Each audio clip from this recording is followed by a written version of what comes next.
Positive rays or protons are deflected towards the negative plate when passed through an electric field, showing that these carry a positive charge. Third point, the charge by mass E by m ratio of positive particle is much smaller than that for electron, and it varies with the nature of gas in the tube. It's not constant. As I have told you, the E by m ratio of electron per constant for all types of gases, for all types of elements, but it is not constant. It may vary with the change in the gas filled in discharge tube, and it is lesser than, much smaller than electron, because proton's mass is very high. That's why when we divide with a very large number, the answer will be very smaller. So its E by m ratio is much smaller than that of electron. Again, you can see positive rays are moving from anode to cathode. Through perforated cathode, they passed from the and collected here.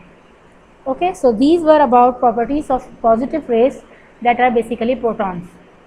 Now, discovery of neutrons, the third particle. In 1932, the English physicist James Chadwick discovered a third type of fundamental particle of atomic structure through artificial radioactivity. And you know what is radioactivity? This kind of apparatus he has used, in which alpha particles are appearing from the element, here collecting some neutrons and here collecting some protons. So they proved. By 1920, physicists knew that most of the mass of the atom was located in the nucleus at its center, and that this central core contained protons. Okay, that was confirmed that there are protons. But in May 1932, James Chadwick announced that the core also contained a new uncharged particle that was called neutron. Okay, now the properties of electron, proton and neutron. Tell me, which one is the heaviest? Neutron is the heaviest, and neutron mass is almost equal to proton, very little difference, but electron is the lightest particle.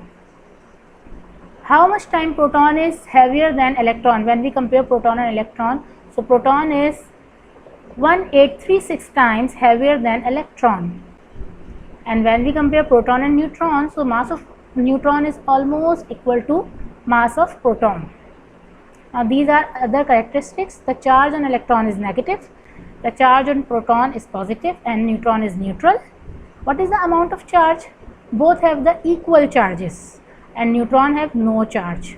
The amount of charge on electron and proton is 1.602 into 10 raised to power minus 19 coulombs. You must remember these numbers. Okay, this is the amount of charge on proton as well as on electron. What is the mass of electron in kilogram? 9.109 into 10 raised to power minus 31 kg, and proton 1.672 into 10 raised to power minus 27 kg, and neutron, which is very near to the mass of proton, 1.76 into 10 raised to power minus 27 kg. Okay, so this is the heaviest, then this one, and this is the least. This is having least mass. So this is all about today's class. Now homework. Come on to page number 56 in your book. Do question number 15. What are the names of three subatomic particles? What are their masses in atomic mass units, AMU, and what is the unit charge on each? So for answer, you can come to page number 46. There is a table. You can find the answer from there. Page number 55. Do question 5. I am reading the question. What are protons and how are these produced? So for this, you will follow the discovery of proton. Page 55. Do question number 8. What is the proof that all atoms contain electrons? For this, you have to go to the last video for the discovery of electron, or come in your book, find the answer from the discovery of electron. Page 55, do question number 6. What are distinguishing characters of electrons, protons and neutrons?